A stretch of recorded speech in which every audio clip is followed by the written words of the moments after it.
ஒரு கணம், ஒரு காவலரின் ஓட்டம், ஒரு குழந்தையின் உயிர். விருத்தாச்சலத்தில் காவலரின் தெய்வீக செயல். கடலூர் மாவட்டம் விருத்தாச்சலம் பெரியார் நகரில் உள்ள அபிதா கூல்ட்ரிங்க்ஸ் கடையில் நிகழ்ந்த சம்பவம் அனைவரையும் நெகிழ வைத்துள்ளது.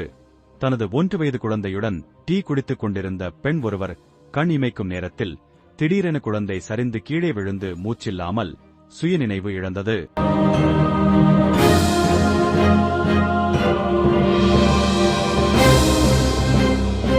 அதிர்ச்சியடைந்த தாயின் கதறல் கடை முழுவதும் எதிரொலித்தது.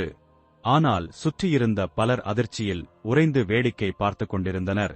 அந்த தருணத்தில் அங்கு வந்த விருத்தாச்சலம் காவல் நிலைய தலைமை காவலர் சரவணன் ஒரு வினாடியும் யோசிக்காமல் குழந்தையை கையில் தூக்கிக் கொண்டு சுமார் 1/2 கிலோமீட்டர் தூரம் ஓடி தனியார் மருத்துவமனைக்கு கொண்டு சென்றார்.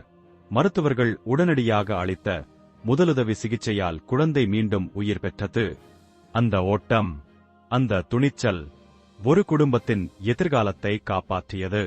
இந்த சம்பவத்தின் சிசிடிவி காட்சிகள் சமூக வலைதளங்களில் வைரலாக பரவி வரும் நிலையில், இவர் காவலர் அல்ல, கடவுளின் வடிவம் என்று தலைமை காவலர் சரவணன் அவர்களுக்கு பொதுமக்கள் பாராட்டு மழை பொழிந்து வருகின்றனர். ஒரு உயிரை காப்பாற்றிய அந்த காவலரின் ஓட்டம் விருத்தாச்சலத்தின் பெருமையாகவும் மனிதநேயத்தின் கடவுளாகவும் பார்க்கப்படுகிறது.